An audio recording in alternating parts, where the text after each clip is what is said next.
Pendidikan Biologi Universitas Maritim Raja Ali Haji. Kali ini saya akan membahas tentang struktur dan fungsi kloroplas. Terkait dengan struktur dan fungsi kloroplas, ada 2 poin yang akan saya bahas. Yang pertama, struktur kloroplas dan fungsi kloroplas. Kedua poin ini akan saya bahas satu persatu. Nah, berikut ada gambar struktur kloroplas. Di situ terdapat sel tumbuhan. Nah, sel tumbuhan ini memiliki beberapa organel, salah satunya yaitu kloroplas. Kloroplas terdiri dari beberapa bagian, yaitu ada stroma, ada membran dalam dan membran luar, grana, DNA, ruang antarmembran, tilakoid, dan ribosom. Nah, berikut ada komponen utama dari kloroplas. Poin yang pertama yaitu membran luar, yang kedua membran dalam, yang ketiga stroma, yang keempat tilakoid, dan yang terakhir grana. Nah, komponen utama kloroplas ini akan kita bahas satu persatu. Yang pertama ada membran luar.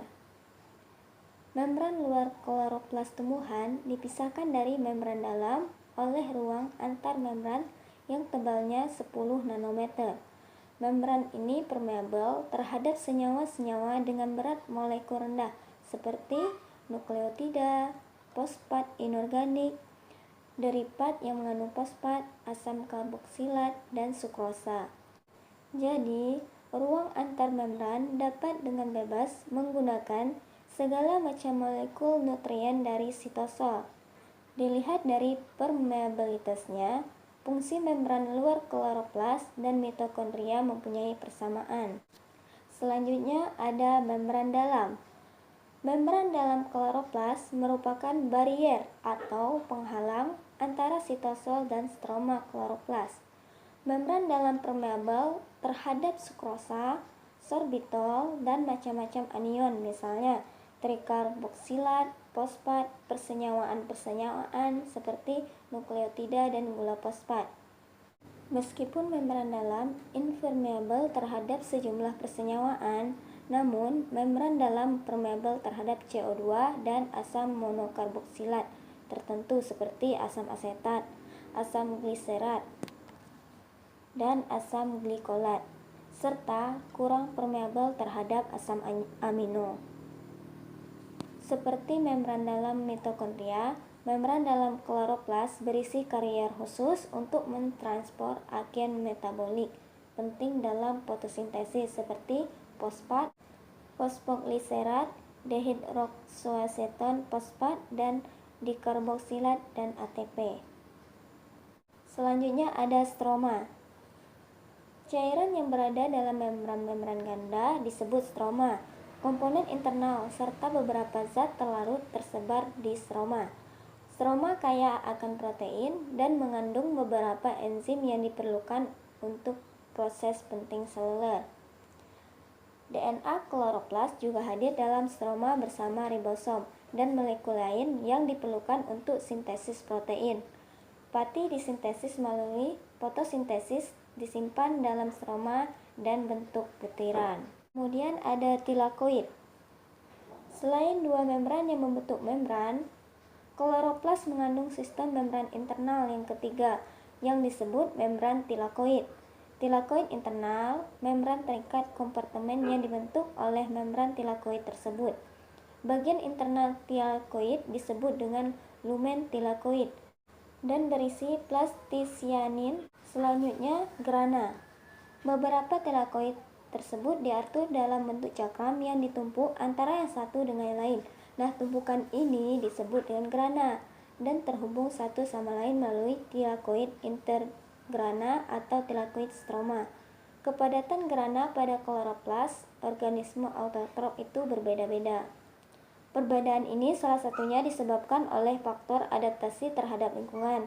Sebagai contoh, lamun E. acoroides mengurangi kepadatan grana dalam kloroplas sebagai bentuk adaptasi dengan lingkungan akuatik. Kemudian ada fungsi kloroplas.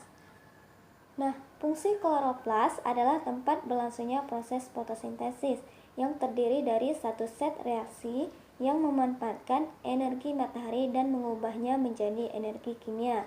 Selain itu, komponen kloroplas berpartisipasi dalam beberapa fungsi regulasi sel serta dalam fotorespirasi.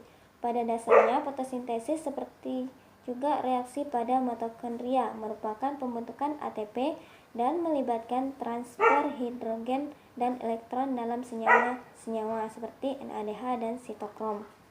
Perbedaannya adalah bahwa fotosintesis menggunakan cahaya seperti sumber energi dan bukan substrat kimia.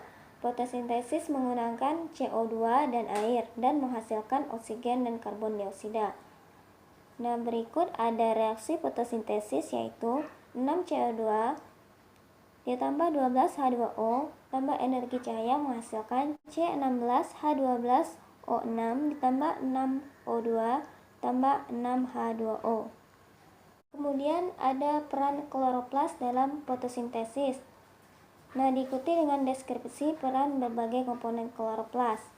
Yang pertama, peran dari kloroplas merupakan membran semi permeabel yang mengatur keluar masuknya molekul dari kloroplas. Selain itu, mereka adalah situs untuk sintesis molekul lipid tertentu, juga pigmen karotenoid seperti yang diperlukan untuk pemandanan cahaya. Selanjutnya, kegiatan reaksi bergantung cahaya fotosintesis terjadi di grana dan fotosistem. Disinilah pigmen fotosintetik seperti klorofil A, klorofil B,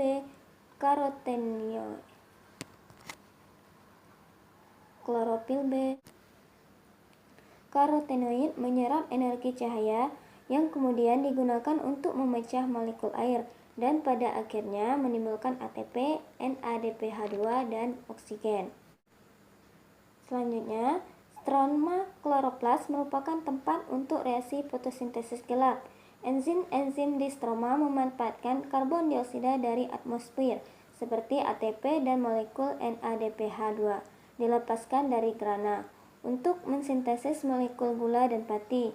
Proses ini dikenal sebagai fiksasi karbon dioksida dan terjadi melalui serangkaian reaksi kolektif disebut siklus Kelvin.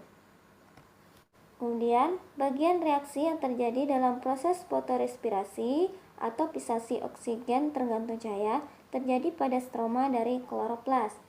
Reaksi lainnya berlangsung di mitokondria dan peroksisom. Fotorespirasi memainkan peran protektif selama kekeringan dan paparan radiasi yang tinggi.